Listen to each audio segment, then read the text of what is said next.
Everyone, I am Jyoti Chauhan. चलिए शुरू करते हैं। Find the angle which is equal to its complement. हमें एंगल फाइंड आउट करना है जो अपने कॉम्प्लीमेंट के इक्वल है।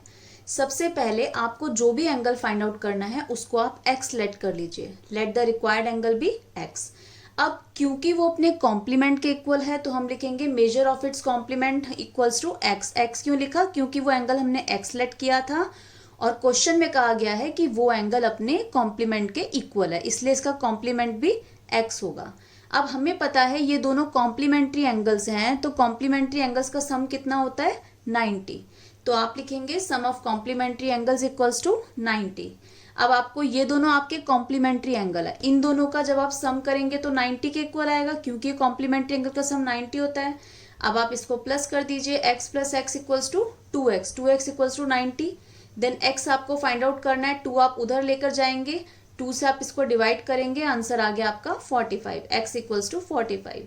Hence the required angle is 45। Means जो एंगल आपको फाइंड आउट करना था वो था हमारा 45 जो अपने कॉम्प्लीमेंट के इक्वल है। Okay, find the angle which is equal to its supplement. हमें एंगल फाइंड आउट करना है जो अपने सप्लीमेंट के इक्वल हो। सबसे पहले जो भी आपको एंगल फाइंड आउट करना है उसको आप x लेट करिए। Let the required angle be x। Required means जो आपसे पूछा गया है। अब वो जो एंगल है वो किसके इक्वल है? सप्लीमेंट के इक्वल है, अपने सप्लीमेंट के इक्वल है। तो मेजर ऑफ इट्स सप्लीमेंट, तो उसके सप्लीमेंट का मेजर क्या होगा? जो उस एंगल को आपने लेट किया है, क्योंकि वो उसके इक्वल है तो हमने x माना था, तो इसका सप्लीमेंट्री एंगल भी x होगा।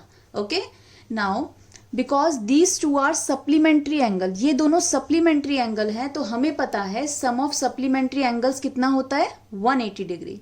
तो हम यहाँ पर हमने लिखा sum of supplementary angle equals to 180 degree. ये दोनों एंगल सप्लीमेंट्री एंगल हैं, इसलिए हमने इन दोनों का सम निकालेंगे जो कि 180 के इक्वल होगा। 180 के इक्वल क्यों होगा? Because these are supplementary angles. अब आप दोनों को प्लस कर लीजिए, x प्लस एक्स आपका 2x हो गया इक्वल्स टू 180। x निकालने के लिए 2 आप उधर लेकर जाएंगे तो डिवाइड हो जाएगा, 2 से उसको डिवाइड किया तो 90 आ गया। x equals to 90 degree. Hence the required angle is 90 degree. तो आपका एंगल कौन सा है जो अपने सप्लीमेंट के इक्वल है? That is 90 degree.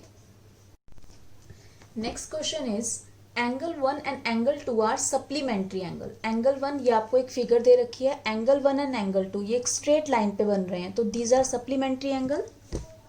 Supplementary means दोनों का सम कितना है? 180 degree. If angle 1 is decrease, अगर एंगल 1 कम हो जाता है, what changes should take place in angle 2। तब एंगल 2 में क्या चेंजेस आएंगे? So that both the angle still remain supplementary, कि हमारे दोनों एंगल सप्लीमेंट्री बने रहें तब भी। तो सबसे पहले मैं आपको एग्जांपल से समझाती हूँ। हम लेट करते हैं, एंगल 1 मानो आपने 100 डिग्री है, तो आपका एंगल 2 कितना होगा? क्योंकि ये दोनों सप्लीमेंट्री है तो दोनों का सम 180 होगा। अगर एंगल 1 हमने 100 लिया है तो एंगल 2 कैसे निकालेंगे? 180 में से 100 को लेस करके, तो 80 आ गया। मीन्स 100 और 80 को प्लस करोगे तब आपका 180 यानी वो लीनियर पेयर बन जाएगा, या उसको आप कहो ये सप्लीमेंट्री एंगल्स हैं। ओके, अब हम एंगल 1 को डिक्रीज करते हैं, कम करते हैं। तो एंगल 1 मैंने कम किया, मैंने एंगल 1 कर दिया 100 से 80। तो एंगल 2 कितने का होगा? 180 में से लेस करके निकालेंगे, 180 में से 80 को माइनस किया तो एंगल 2 हो गया 100।